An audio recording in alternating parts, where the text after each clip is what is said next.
तर पत्रकार बंधूंचं शिवाजी शिक्षण प्रसारक मंडळाच्या वतीने स्वागत करू इच्छितो। त्याचबरोबर आजच्या या विशेष पत्रकार परिषदेसाठी खास करून आलेले सोलापूरचे cardiac surgeon heart surgeon doctor Mayur Mastur, संस्थेचे उपाध्यक्ष आदरणीय नंदनजी जगदाळे, खजिनदार बापूसाहेब शितोळे, त्याचबरोबर कामात व्यस्त असतात इकडे पुढे पुढे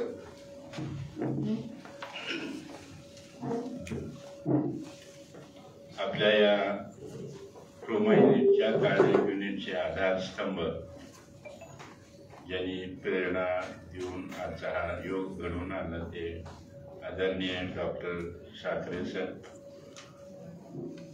डॉक्टर मयूर मस्तूर यांचे चुलते आणि बार्शीतील निष्णात सायकियाट्रिस्ट डॉक्टर मस्तूर, त्याचबरोबर गाडवे सर आणि सर्व बंधू आणि बहिणी, तुम्हाला सर्वांचं परत एकदा संस्थेच्या वतीनं मी स्वागत करू इच्छितो।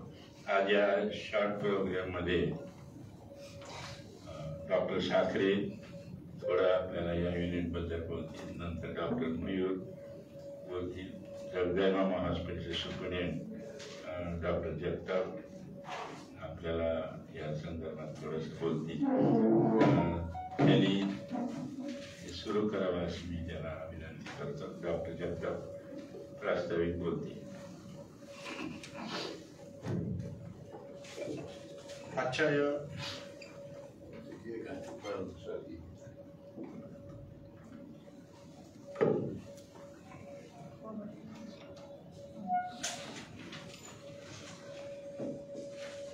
आजच्या या कार्यक्रमामध्ये सर्वांचं स्वागत करतो। श्री शिवाजी शिक्षण प्रसारक मंडळ संचलित जगदाळे मामा हॉस्पिटलमध्ये आजच्या या ऐतिहासिक आणि पहिली सर्जरी जगदाळे मामा हॉस्पिटलमध्ये गेल्या बुधवारी झाली आणि ती सर्जरी यशस्वीरित्या पार पडून तो पेशंट स्वतः चालत आता व्यवस्थित थोड्या वेळात आपल्या समोर येईलच। त्यांना गेल्या 2 ते 3 दिवसापूर्वी डिस्चार्ज दिलेला आहे। संस्थेमध्ये एक पाऊल पुढे या दृष्टिकोनातून आपल्या बार्शीच नाही तर आजूबाजूचे 2-3 जिल्ह्यामध्ये जगदाळे मामा हॉस्पिटलनी आणि बार्शीतील मेडिकल हब होण्यासाठी सर्व डॉक्टर्स वेगवेगळ्या जातीचे असतील, वेगवेगळ्या डिपार्टमेंटचे असतील, त्यांनी जे केलेले प्रयत्न आहेत त्यामुळेच एका दिवसात नाही तर बरेच वर्षापासूनची ही तपश्चर्या असल्यामुळेच आज बार्शी हे मेडिकल हब होऊ शकलं। त्याच दृष्टिकोनातून आपल्याकडे ज्यावेळेस एंजिओग्राफी एंजिओप्लास्टी असे होत नव्हते किंवा न्यूरोसर्जरी डिपार्टमेंट नव्हते, न्यूरोनॉटॉलॉजी नव्हते, परंतु एक कन्सल्टंट्स आल्यामुळेच, तज्ञ डॉक्टर आल्यामुळेच आपण आणि इन्फ्रास्ट्रक्चर मॅनेजमेंटनी करून दिल्यामुळे आज आपण या स्टेजला 3 बेडच्या हॉस्पिटलपासून आज 300 बेडपर्यंत आपण येऊ शकलो।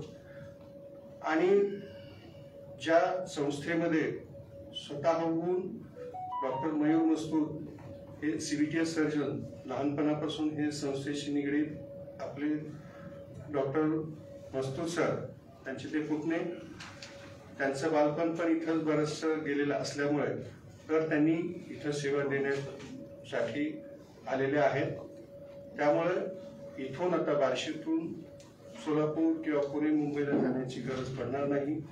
या दृष्टिकोनातून आपण ज्या लागणाऱ्या इन्स्ट्रुमेंट्स आहेत, हाय एंडची कॅथलॅबची मशीन प्लस हाय एंडचे जे इन्स्ट्रुमेंट लागतात बायपाससाठी, ते सगळे इन्स्ट्रुमेंट्स आपण घेतलेले आहेत।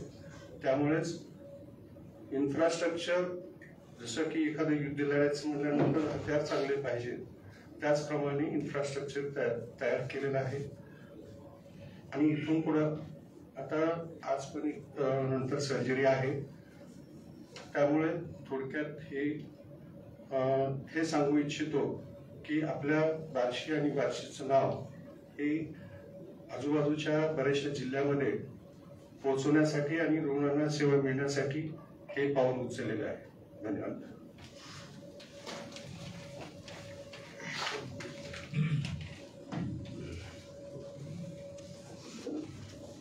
पेशंट बद्दल थोडक्यात अँजिओग्राफी केव्हा सर्जरी केव्हा.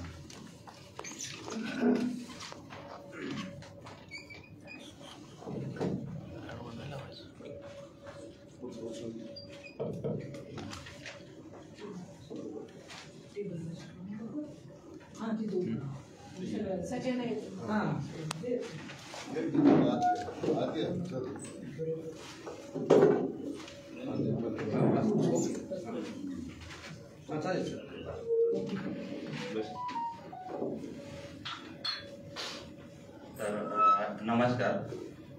गेल्या 3 वर्षापासून जगदाय मामा हॉस्पिटलमध्ये हृदयरोग विभाग हा 24/7 कार्यरत आहे.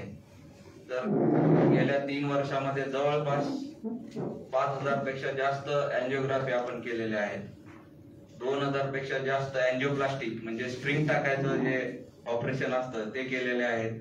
आणि संस्थेने एकदम हाय एंडची कॅथलॅब प्रोव्हाइड केल्यामुळे फक्त अँजिओग्राफी आणि अँजिओप्लास्टिक नाही तर आपल्याला मेंदूच्या रक्तवाहिन्यांची अँजिओग्राफी, मेंदूच्या रक्तवाहिन्यांची अँजिओप्लास्टी करू शकतो या मशीनवर. किडनीच्या रक्तवाहिन्यांची अँजिओप्लास्टी करू शकतो. तसेच लहान बाळामध्ये हृदयाला होल असतं ते होल बंद करण्याचे शस्त्रक्रिया आपण करू शकतो दुर्बिणीद्वारे. त्यानंतर हृदयाचे ठोके कमी जास्त पडतात त्याची शस्त्रक्रिया याच्यावर करू शकतो. तर अशा विविध प्रकारच्या अँजिओग्राफी अँजिओप्लास्टी सोडून जे काही पेरिफेरल वर्क असते इंटरव्हेन्शन कार्डिओलॉजी मध्ये ते ह्या हाय एंडची मशीन असल्यामुळे आपण यशस्वीरित्या करू शकलो. तर हा विभाग मे 2022 पासून 24/7 चालू झाला. तर याच्या अगोदर जेव्हा पेशंटला अटॅक येत होता तर पेशंटला इमिजिएट जे इंजेक्शन असतं ते दिलं गेलं जायचं आणि त्याच्यानंतर अँजिओग्राफी अँजिओप्लास्टीसाठी सोलापूर, पुणे, मुंबईला रेफर केलं जायचं. तर त्यापैकी 50% पेशंट हे सोलापूर, पुणे, मुंबईपर्यंत पोहोचतच नव्हते. ते वाटेतच त्यांचा जीवाधोका होऊन मृत्यू होत होता. तर आता आपल्या जगदाय मामा हॉस्पिटलमध्ये असे कमीत कमी 10 ते 15 केसेस अशा झालेल्या आहेत की पेशंट पूर्ण अरेस्ट स्ट्रेट लाईन मध्ये आलेले होते. पेशंटचे रिलेटिव्ह म्हणत होते आम्हाला पोस्टमॉर्टम करायचं नाहीये, आम्ही पेशंटला घेऊन जातो. पण पेशंट यंग होता आणि पेशंट जगदाय मामाच्या गेट पर्यंत जिवंत होता असं रिलेटिव्हचं म्हणणं होतं. आणि यंग पेशंट असल्यामुळे आपण पेशंटला इमिजिएटली कार्डियक मसाज, जे की सगळ्यात महत्वाचं असतं, कार्डियक मसाज करत करत पेशंटची अँजिओग्राफी आणि अँजिओप्लास्टी केली. तर सांगण्याचा आनंद होतो की 4 ते 5 पेशंट हे यशस्वीरित्या स्वतःच्या पायावर चालत घरी गेले होते. त्यानंतर मग हे झाले अँजिओग्राफी अँजिओप्लास्टी बद्दल. तर सगळ्याच पेशंटच्या अटॅक आलेला आहे किंवा ज्यांची अँजिओग्राफी करतो त्यांना अँजिओप्लास्टीच होते असं नाही. तर काही जणांचं नॉर्मल अँजिओग्राफी येते, काही जणांचे ब्लॉकेज 50-60% असतात. 50-60% ब्लॉकेज असल्यावर अँजिओप्लास्टीची गरज नसते. 70% किंवा त्यापेक्षा जास्त ब्लॉकेज असेल तर अँजिओप्लास्टी किंवा बायपास. तर काही असे इन्सिडेंट्स होतात अँजिओग्राफी मध्ये की आपण अँजिओप्लास्टी करू शकत नाही. तर अशा पेशंटला बायपास म्हणजे ओपन हार्ट सर्जरीची गरज असते. तर पूर्वी अशा पेशंटला आपण बायपास आपल्या इथे उपलब्ध नसल्यामुळे सोलापूर, पुणे, मुंबई, बँगलोर अशा ठिकाणी रेफर करत होतो. पण असे जवळपास गेल्या 3 वर्षामध्ये 250 ते 300 पेशंटला आपल्याला रेफर करावे लागले बायपास सर्जरीसाठी. पण जवळपास 20 ते 30 पेशंट ज्यांना इमर्जन्सी बायपास करण्याची गरज होती तर असे पेशंट त्या बायपास सेंटर पर्यंत पोहोचू शकले नाही. तर ही खंत मनात सतत होती की आपल्या जगदाय मामा हॉस्पिटलमध्ये बायपास सर्जरी अवेलेबल व्हावी. तर संस्थेला विचार मांडल्यानंतर संस्था एकदम तयार झाली की ओके आपण बायपास सर्जरी डिपार्टमेंट चालू करू. नंतर मसूद सरांशी डिस्कस केल्यानंतर मसूद सर पण रेडी झाले की ओके आपण मी यायला रेडी आहे तर तुम्ही बायपास डिपार्टमेंट चालू करा. तर सांगण्यात आनंद होतो की गेल्या आठवड्यामध्ये आम्ही एक यशस्वी बायपास केलेले आहे. पेशंट आला होता मोठा हार्ट अटॅक म्हणून. पेशंटच्या फुफ्फुसामध्ये पाणी झालं होतं पूर्ण. तर पेशंटला पूर्ण स्टेबल केले, त्याची अँजिओग्राफी केली. अँजिओग्राफी मध्ये पेशंटच्या तिन्ही रक्तवाहिन्यामध्ये ब्लॉक होते. तर अशा पेशंटला अँजिओप्लास्टी, त्या पेशंटची अँजिओप्लास्टी होऊ शकत नव्हती. त्या पेशंटला बेस्ट पर्याय होता तो बायपास सर्जरी. तर मस्तूर सरांशी डिस्कस केल्यानंतर सर बायपास करण्यासाठी रेडी झाले. गेल्या आठवड्यामध्ये पेशंटचा बायपास झाला. पेशंट यशस्वीरित्या डिस्चार्ज झाला आणि आज पेशंट फॉलोअपला येणार आहे. तर बाकी बायपास बद्दल जे काय आहे ते मस्तूर सर तुम्हाला सांगतील. धन्यवाद. हॅलो, नमस्कार, गुड मॉर्निंग.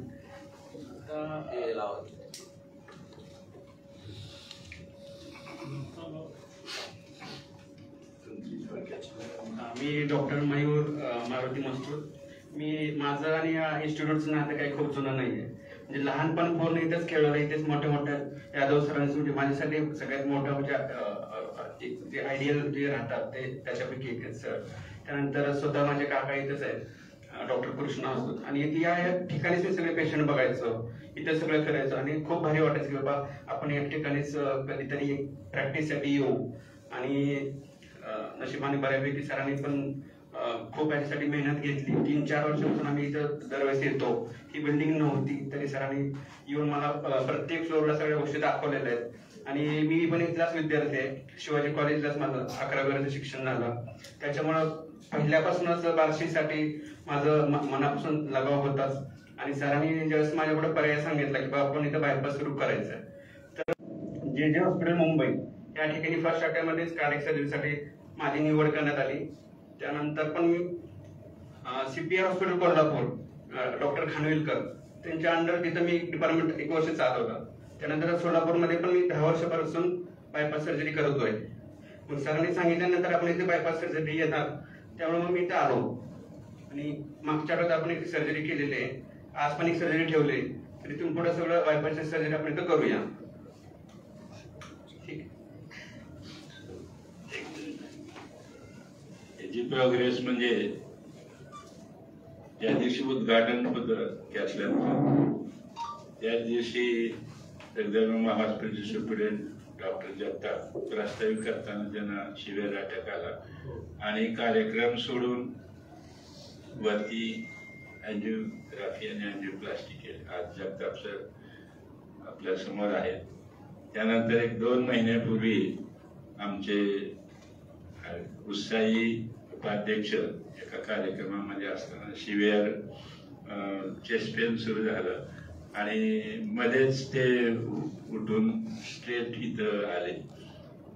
साखरे साहेब भेटले, त्यांनी ECG हे तपासल्यानंतर कॅथलॅबमध्ये चला अँजिओग्राफी आणि अँजिओप्लास्टी करणं गरजेचं आहे. हे दोघं नशिबान आहेत. त्याहीपेक्षा गेल्या वर्षी मलाही चेस्ट पेन सुरू झालं. ठाकरे साहेब म्हणले अँजिओग्राफी करूया आणि या दोघांची जशी अँजिओप्लास्टीवर सुटका झाली तशी माझी अँजिओप्लास्टीवर सुटका झाली नाही. स्टेंटिंग डिफिकल्ट आहे म्हणलं आम्ही बऱ्याच ठिकाणी आपले बार्शीचे सुपुत्र डॉक्टर जावळे त्यांच्याशी कन्सल्ट केला. ते म्हणलं मी तर सर्जरी सांगणार आहे, परंतु इथल्या 10 कार्डिओलॉजिस्टला परत एकदा विचारतो आणि ठरवलं. आणि मग सर्वांचं कन्क्लुजन आलं की अँजिओग्राफी नंतर अँजिओप्लास्टी ठराविक लेवल पर्यंत चालते, परंतु त्याच्या मर्यादा संपल्यानंतर आपल्याला सर्जरीचा विचार करावा लागेल. आणि तुमचं त्यामध्ये आहे, तुम्ही ताबडतोब बेंगलोरला या. म्हणून मला जावळींच्या सांगण्यावरून किंवा त्याच्या आग्रहावर माझा मित्रच येतो, त्यांनी फोर्टिज हॉस्पिटलमध्ये बायपास झालं. 7व्या-8व्या दिवशीच मी परत आलो आणि एकदम उत्कृष्ट म्हणजे सांगितलेलं विशेष पथ्य काही सांगितले नाही. मयूर सुद्धा फारशी पथ्य सांगत नाही. मी परत एकदा आपल्या समोर उभा आहे, परंतु आज विशेष की हे जी अवघड शस्त्रक्रिया आहे की जे अनेक दिवसापासून बार्शीमध्ये शक्य होईल असं मला तरी वाटत नव्हतं, परंतु तुम्हाला आमच्या मॅनेजमेंटच्या सर्व लोकांनी प्रत्येकाचं जवळजवळ साहित्य घ्यायच्या वेळेला आम्ही जवळजवळ 1.5-2 वर्ष कुठलं साहित्य घ्यायचं 15 ते 20 कार्डियाक सेंटरच्या कन्सल्टंटला चर्चा करून आम्ही साहित्य ठरवलं. डॉक्टर मस्तूर आज जरी ऑपरेशन आलं तर ते 8-10 वेळा येऊन नेमके इक्विपमेंट कुठले घ्यायचे, काय करायचे, यामध्ये आम्ही नवीन असल्यामुळे त्यांनी सर्व टीम घेऊन पाहिलं आणि यशस्वी बायपास सर्जरी झाली म्हणून संस्थेच्या वतीनं आपल्या सर्वांच्या वतीनं मी मस्तूरचं अभिनंदन करू इच्छितो आणि इथून पुढं त्यांच्या सहकार्याने बायपास सर्जरी आम्ही या ठिकाणी सुरू करण्याच्या विचारामध्ये आहोत. ग्रामीण भागातील लोकांची सोय हा एक भाग आहे. दुसरी गोष्ट टाइमला फार महत्व, वेळेला फार महत्व आहे. गोल्डन आवरच्या ऐवजी आता गोल्डन मिनिट्स म्हणायला लागले की तुम्ही काही मिनिटात जर उपचार केले तर आपण अनेक रुग्णांना जीवदान देऊ शकतो. याचा सर्वात आम्हा सर्वांना, संस्थेतल्या सर्व लोकांना आणि विशेषतः जे लागणारी वस्तू आहेत या सर्व वस्तू आम्ही लोकसहभागातून घेतलेल्या आहेत. गव्हर्नमेंटचं परवा म्हटलं होतं, गव्हर्नमेंटच्या यामध्ये एक वीट सुद्धा आम्ही अजून घेतलेली नाही आणि याचाही सर्वात मोठा आनंद आहे किंवा बार्शीमध्ये, बार्शीच्या आजूबाजूला खूप मोठे दानशूर लोक आहेत की जेणेकरून शिवाय शिक्षण प्रसारक उभं राहिली, त्याचबरोबर आमचं ट्रोमा सेंटर ही लोकसहभागात उभं राहिलं आणि सर्वात अडचणीचं अवघड आणि सर्व प्रकारच्या शस्त्रक्रियेमध्ये उच्च लेवलची जी कार्डियाक सर्जरी ती आम्ही इथं करू शकलो त्याबद्दल आम्हाला सर्वांनाही खूप मोठा आनंद आहे. पुढे या गोडगे सर, इकडून काय नाही.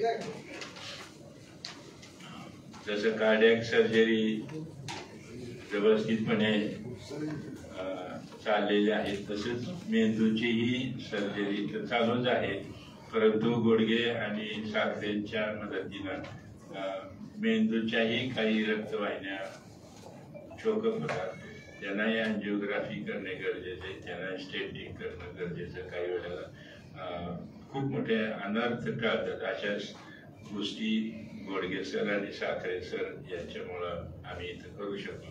म्हणून या दोघांचंही मी संस्थेच्या वतीनं या प्रसंगी आभार मानतो.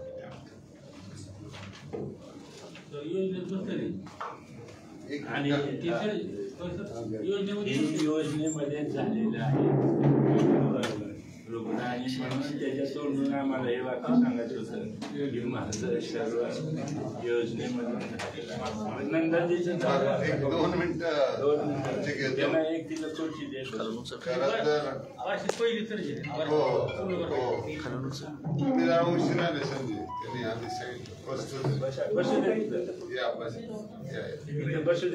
पेशंट बायपास मधून आले ते स्वतः आलेले आहेत, त्यांचा फॉलोअप आहे, परंतु तुम्हाला पेशंटची पण ओळख होईल म्हणून त्यांना खास बोलवलं. मी फक्त कृतज्ञता व्यक्त करायसाठी उभा आहे. आताच डॉक्टर साहेबांनी सांगितलं की I am one of the sufferer आणि साखरे सरांच्या कृपेनं आज तुमच्या समोर मी बोलू शकतो. मयूर आमचे मस्तर सर आहेत, त्यांचं नाव मी बरेच वर्ष ऐकतोय दादा, कारण हे जे आणि विजन एक असतं. मी तुम्हाला कृतज्ञता आमच्या लोकांचं कॉन्ट्रीब्युशन यामध्ये किती आहे हे मी तुम्हाला सांगतोय की यादव सर जरी कायमच असे स्वतःला कधी महत्व न देतात, बाकीच्यांना महत्व देतात, परंतु विजन एक असते. ट्रॉमा युनिट उभं करायपासून या सगळ्या फॅसिलिटी करायमध्ये आमचे डॉक्टर साहेबांचं विजन आणि पूर्ण श्रेय या ट्रॉमाचं सरांचं आहे. बरेच वेळा असा डोंगर मोठा घ्यायचा तर मॅनेजमेंटचे सभासद म्हणून आम्हाला भीती वाटायची की एवढं सगळं शक्य आहे का, कारण हे सगळं हाय बजेट आहे.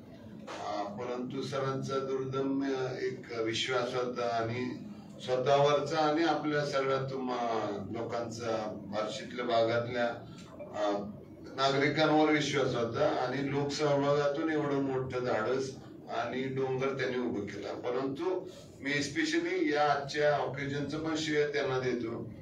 तर नुसतंच आपण अँजिओग्राफीवर थांबलो नव्हतो. ऑलरेडी ओटी जे आहेत त्या इंटरनॅशनल नॉर्मच्या दोन्ही ओटी तयार होत्या, पण टप्प्याटप्प्याने जाऊ, कारण सगळ्याच सोंग करता येते, पैशाचं करता येत नाही. बरोबर आहे. सरांनी सांगितलं की याला गव्हर्नमेंटची एड्स काय नाही. तर पहिल्यांदा ही सगळी इमारत आहे, परत इक्विपमेंट आहे आणि मग सरांनी अँजिओग्राफीसाठी ते जे फिलिप्सचं मशीन आहे त्याला यासाठी सुद्धा बहुत पापड बेलले पडे सरांना. आमचा विरोध होता की एवढं करायचं का, एवढं कर्ज घ्यायचं का, परंतु सरांनी ते नेटाने उभं केलं आणि तेव्हाच ओटी पण आमचं तयार होतं. पण आता पैसे, पुन्हा सगळ्या गोष्टीला पैसे लागतात. बरोबर आहे. ते करोडोचे एक इक्विपमेंट आहे. ऍज अ मॅनेजमेंट मी तुम्हाला सांगतोय, नॉन मेडिकल असल्यामुळे कदाचित असेल, आम्ही म्हणत जाऊ एवढं सर पुन्हा आता हेच नाही भागत, आता याला परत सर अराउंड 2.5 कोटी आहे ना. दुसरं सगळ्यात मोठं श्रेय मी डॉक्टर साखरे सरांना देतो की साखरे सरांनी खूप आग्रह धरला होता की एक स्टेप गेलो तर पुढची स्टेप कंपल्सरी करायला पाहिजे. बायपास मी एवढं लोकांना वाचवतोय, आता आपण अँजिओग्राफीतून आणि प्लास्टिकतून बऱ्यापैकी हृदयरोगांना जे स्टेज देतोय, पण इथून परत सरांनी आता सांगितलं की रेफर केलं तर सोलापूर, नगर किंवा पुणे, आणि हा प्रवास काही कमी नाही. दुसरा असं आहे की त्याचे रेट्स परवडायला पाहिजे. म्हणजे आपण एवढं सगळं करतोय, परंतु तुम्हाला सगळ्यांना माहिती आहे पुणे मुंबई आणि त्यांचे रेट्स सर्वसामान्याला न परवडणार आहे. तर तोही उद्देश आहे. साखरे सरांचं परत एकदा कौतुक मी असं करतोय की मामांची जयंती निमित्त दरवर्षी ते जेवढी जयंती आहे तेवढे अँजिओग्राफी ते फ्री करतात. बरोबर आहे सर. दरवर्षी त्यांचा उपक्रम असतो. अँजिओप्लास्टी केल्यानंतर त्यांना असं वाटायला लागलं की जेव्हा आपण रेफर करतोय तर आपल्याकडे सगळं आहे, तर फक्त इक्विपमेंटचा प्रश्न आहे. त्यांनी लावून धरलं. पर्सनली ते भेटले. यादव सरांना लोक विरोध करतील म्हणून ते स्वतः पर्सनली मॅनेजमेंटच्या सगळ्या लोकांना कन्व्हिन्स करत होते डॉक्टर, आणि शेवटी त्यांनी त्यांचा हट्ट आणि या भागातली रिक्वायरमेंट म्हणून, तर याचं बरंचसं श्रेय यादव सरांसारखंच साखरे सरांचं पण आहे. आणि मग सगळ्यात बेस्ट म्हणजे तुम्ही इमारत उभी करू शकता, इक्विपमेंट करू शकता, पण त्याला त्याच योग्यतेचा मोठा एक सर्जन, सुपर स्पेशालिस्ट जो बायपास करणारे, जे फार तुरळक आहेत आणि ज्यांना मोठ्या मोठ्या शहरामध्ये भरपूर डिमांड आहे, आणि ते तिथं नुसतंच पैसे कमवायचे म्हणलं तर तिथल्यापेक्षा 10 टाइम्स कमवू शकतात. अशा वेळी एका ग्रामीण भागात आपलं त्यांनी आता सांगितलं की त्यांचं बालपण, त्यांचं कनेक्ट आपल्या संस्थेशी आहे, तर ही सगळी पार्श्वभूमी लक्षात घेऊन त्यांनी बार्शीत येऊन बायपास आता त्यांच्या एक झालेले आहे आणि त्यांनी आपल्याला कायमस्वरूपी मदत करायचं प्रॉमिस केलेलं आहे. तर हा पण त्यांचा खूप मोठेपणा आहे. तर या सगळ्यांचं परत या निमित्ताने मी ऋण व्यक्त करतो संस्थेतर्फे आणि वैयक्तिक उपाध्यक्ष म्हणून. आणि तुम्हा सगळ्यांना आज बोलवायचं कारण म्हणजे की ही फॅसिलिटी ही आपल्या भागातल्या सगळ्या लोकांना कळायला पाहिजे. बरोबर आहे. नाहीतर पूर्वी जसं सरांनी सांगितलं की कॅथलॅब आहे ही बरेच जणांना माहित नाही, परंतु आता बरेच ठिकाणी अंधारे सरांच्याकडे आहे, 2-4 ठिकाणी कॅथलॅब आहे. नाहीतर पूर्वी काय झालं हृदयाचं की आयदर सोलापूर नाहीतर पुणे असं व्हायचं. तर ही पण एक नवीन आणि क्रांतिकारी आपल्याकडे योजना आहे जी फार क्रिटिकल आहे आणि त्याला फार निष्णात लोक लागतात. आमचीच पाठ थोपटून असं घेतोय की महेश सरांनी कॅथलॅब मधल्या सगळ्या इक्विपमेंट बद्दल समाधान व्यक्त केलं, नुसतंच बायपास करत नाही. तर त्यांच्या ऑपरेशनसाठी जे योग्य आणि मॉडर्न इक्विपमेंट आहेत याची व्यवस्था यादव सरांची आणि आता त्याच्यात त्यांचंच कॉन्ट्रीब्युशन आहे. सगळं घेताना आम्ही 100 वेळा त्यांनाच विचारलंय.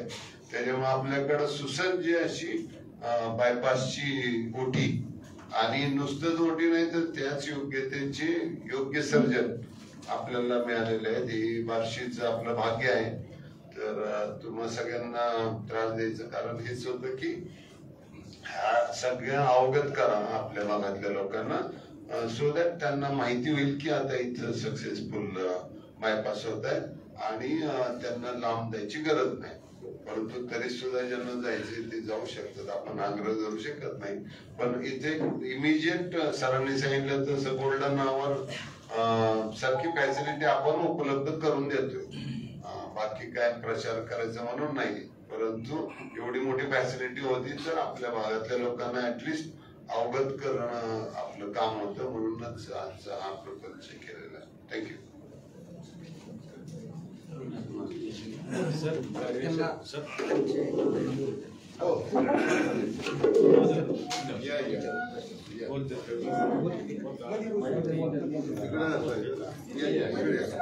सगळ्यांना काय करा तुम्हाला भेटायचं आहे.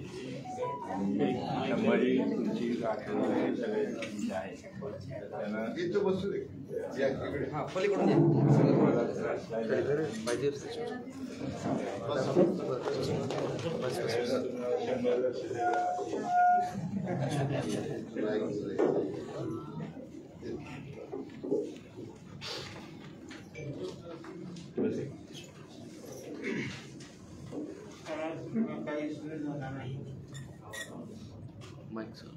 नाव काय? नाव सांगा. पूर्ण नारायण पाटील, मानेवाडी.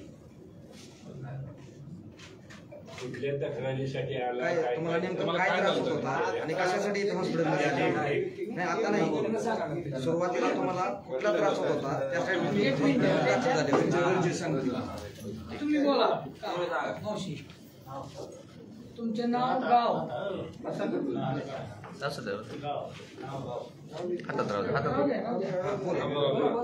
हॅलो, नमस्कार सगळ्या डॉक्टर लोकांना, सगळ्यांना माझा नमस्कार.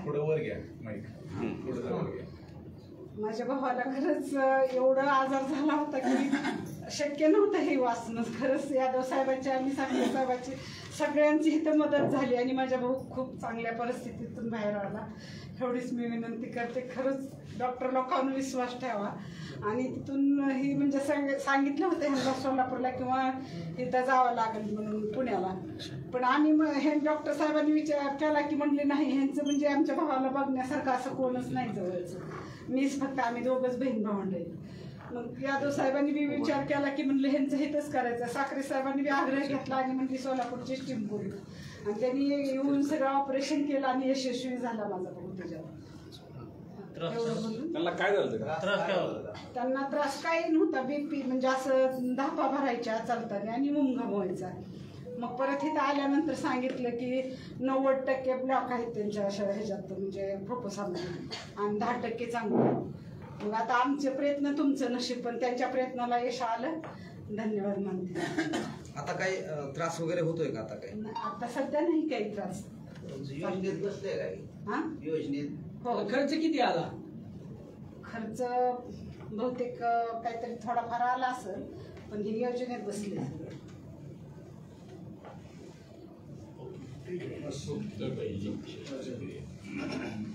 प्रशासनाला येऊ शकले. आज सोलापूर बऱ्याचशा जिल्ह्याच्या ठिकाणी सुद्धा हे कन्सल्टंट्स मिळू शकत नाहीत, मिळत नाहीत. ते आज बार्शीमध्ये तालुक्याच्या ठिकाणी जगदाळे हॉस्पिटलमध्ये आहेत. तुम्ही हेलिकॉप्टर घ्याल, परंतु त्याला पायलट जर चांगला मिळाला नाही तर त्या हेलिकॉप्टरचा उपयोग नाही. या दृष्टिकोनातून आपण सगळे प्रयत्न इथं करत आहोत. काही त्रुटी असतील तर त्या त्रुटी आपण दूर करण्याचा प्रयत्न करत आहोत.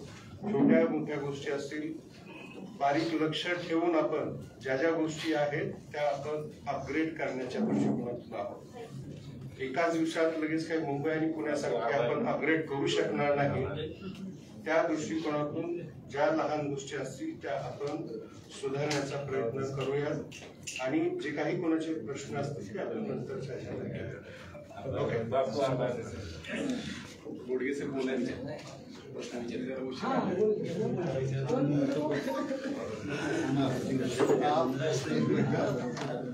मला जाणवतंय पत्रकार बांधवांना बरेचसे प्रश्न विचारायचे आहेत, पण मी जर सांगितलं तसं आपल्याला फक्त ही फॅसिलिटी आपल्या इमिजिएटली लोकांना कळायला पाहिजे. कारण आम्ही पण वेळ घेतला, तो पेशंट बाहेर येऊन ओके झाल्यानंतरच तुम्हाला बोलवलंय की आम्ही पण आता कॉन्फिडंट झालो की आता सगळ्या शस्त्रक्रिया हृदयाच्या बायपासच्या आपण करू शकतो. तर माझी विनंती, मला माहिती आहे तुम्हाला बरेचसे प्रश्न आहेत, परंतु ही लांबेल फार आहे ना, तुमचं पण मीडिया आहे आणि सरांना जायचं आहे. तर आपण कसं आहे ना सर, पत्रकार परिषद आपण परत घेऊ आणि त्यात सगळ्या तुमच्या शंका किंवा जे काही आहेत पण प्रातिनिधिक स्वरूपात बायपास संबंधित जर काय असेल तर विचारा सर.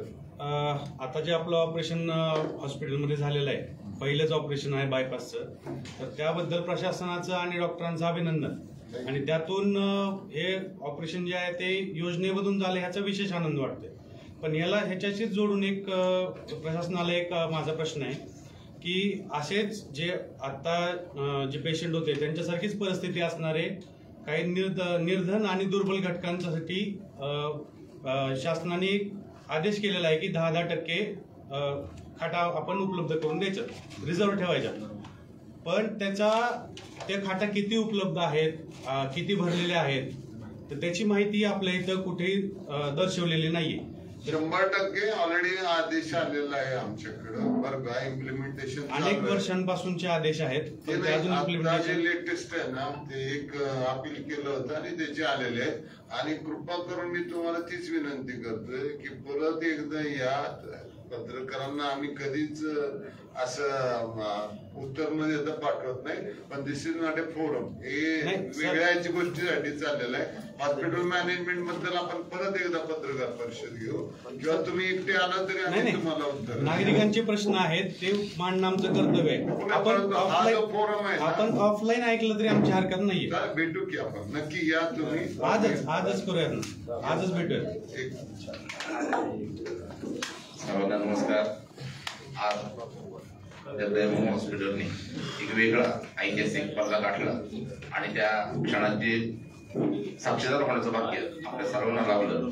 आणि ते कुणामुळं आदरणीय डॉक्टर साहेबांच्या, यादव साहेबांच्या मार्गदर्शनाखाली डॉक्टर साखरे सर आणि सर्वात महत्वाचं हे बायपास शस्त्रक्रिया करणारे आदरणीय डॉक्टर मयूर मस्तूर सर यांच्यामुळे आणि आदरणीय जगताप डॉक्टरांच्या माध्यमातून ही शस्त्रक्रिया आपल्याला उत्तम रीतीनं पार करता आली. एका रुग्णाला एक नवीन आयुष्य, नवीन जीवन देण्याचं काम या ठिकाणी झालेलं आहे. यासाठी जी पत्रकार परिषद इथं आयोजित करण्यात आली होती, यासाठी उपस्थित असणारे संस्थेचे अध्यक्ष आदरणीय यादव साहेबांनी आपल्याला सुरुवातीला तो विषय कशामुळे परिषद घेतली याच्या संबंधीचं विवेचन आपल्यासाठी केलं. जगताप सरांनी पण विवेचन केलं. आदरणीय उपाध्यक्ष नंदनजी जगदाय साहेबांशी आपल्याशी संवाद साधला. आदरणीय मोथूर साहेब, आदरणीय साखरे सर, आदरणीय माने सर, आदरणीय बोडगे सर, आपण सुद्धा इथे या पत्रकार परिषदेला उपस्थित राहिला. संस्थेच्या वतीनं आपलं हार्दिक आभार व्यक्त करतो. सर्वात महत्वाचं म्हणजे पत्रकार परिषदेला आपण सर्व पत्रकार बंधू भगिनी इथं उपस्थित झालात. आपल्यामुळे तुम्हाला त्या काही शंका असतील येणाऱ्या काळामध्ये नक्कीच त्या दूर होतील. आज केवळ वेळेच्या अभावामुळं आपल्याशी जास्त संवाद आम्ही साधू शकत नाही, परंतु मला असं वाटतं की वार्षिकाला एक वेगळा आनंद देणारा, रुग्णांना वेगळी सेवा देण्याचा एक आम्हाला भाग्य या निमित्तानं लाभलं. तर मी मामासाहेबांच्या ह्याच्याखाली खरं तर भाषेच्या आसपासच्या सर्व रुग्णांची सेवा करण्याची संधी आम्हाला भगवंत कृपेने मिळेल अशी आशा व्यक्त करतो. आणि मसूद सर आपल्याला खूप सारं अभिनंदन करत असताना खूप सारे तुम्हाला हार्दिक शुभेच्छा देतो की येणाऱ्या काळामध्ये खूप साऱ्या अशा शस्त्रक्रिया आपल्या इथं पार पडतील. आणखी त्याच्यामध्ये वेगवेगळे आधुनिक उपकरणं कदाचित येतील, कदाचित वेगवेगळी मशिनरी येतील आणि त्या माध्यमातून रुग्णांचा बराचसा खर्च, वेळ त्यामध्ये वाचेल. एवढंच नव्हे तर तर त्यांना होणारा मानसिक त्रास, शारीरिक त्रास हा सुद्धा कमी त्या ठिकाणी होईल आणि त्यांच्या पेशंटच्या नातेवाईकांना सुद्धा खूप खरं तर शहरामध्ये गेलं तर खूप त्यांना त्रास सहन करावा लागतो, तो सुद्धा त्रास या निमित्तानं कमी होईल अशी आशा व्यक्त करतो. आपल्या सर्वांचे पुन्हा एकदा श्री शिवाय शिक्षण प्रसारक मंडळ त्यांना हार्दिक आभार व्यक्त करतो. धन्यवाद.